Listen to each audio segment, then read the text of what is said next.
तुमच्या सगळ्याच्या आशीर्वादामुळं या ठिकाणी राज्याचा सहकार मंत्री होण्याची संधी भेटली आणि मग दादांनी जो निर्णय दिला की राज्याचा सहकार मंत्री हा बाबासाहेब पाटील आहे आणि प्रामाणिकपणे काम करायचा आपण प्रयत्न करत आहोत.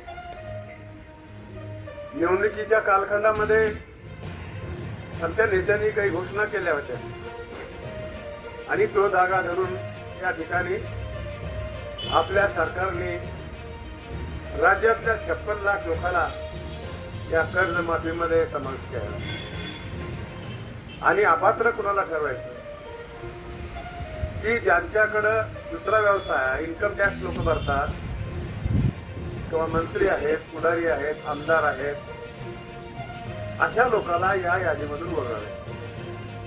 अमित भाई शाह गृहमंत्री आहेत आणि ते देखील या सहकारी सेवेमधून त्यांचं राजकारण सुरू झालं. जसं माझं गावच्या सोसायटीपासून राजकारणाची सुरुवात झाली तसंच त्यांचं देखील त्या भागातून बँकेमधून ते 10 वर्ष चेअरमन होते. त्यांना माहिती आहे या सहकारी चळवळीचा आवाका ताकद किती आहे. तर त्यांनी देशामध्ये सहकारिता खातं नवीन निर्माण केलं आणि फक्त एवढंच नाही, इतर प्रांतामध्ये ही सहकारी चळवळ काहीच नव्हती. मी पहिला गृहमंत्री बघितलाय. बाकीच्या लोकांचा माझा काय म्हणजे संबंध आला असेल, पण खातं माझ्याकडे असल्यामुळे 4-5 बैठका आमच्या व्यक्तीच्या झाल्या. नावानिशी मला ओळखतात.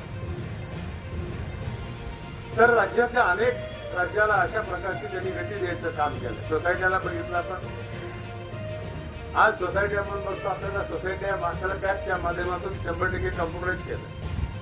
आताच ग्रामपंचायतने सांगितलं, मी मच्छिंदर आणि ग्रामपंचायतच्या सर्व सदस्याचं तुमच्या आणि माझ्या वतीनं आणि आमचे घुगे आमचे ग्रामसेवक खूप चांगलं त्यांनी काम केलं. खरं तर तुमचं अभिनंदन आहे, तुम्ही सहकार्य केला, आमची मान उंचवली. 75 लाख रुपये एका महिन्यात वसुली केला, त्याच्याबद्दल तुमचं अभिनंदन. कारण जोपर्यंत गावकरीच मदत करणार नाही, सहकार करणार नाही, तोपर्यंत आपल्याला विकास करतात. आणि त्यांनी त्यांना 2-3 बक्षीस भेटलं, मुख्यमंत्र्याचं भेटलं, बहिणीचं भेटलं, अनेक बक्षिसं भेटलेले.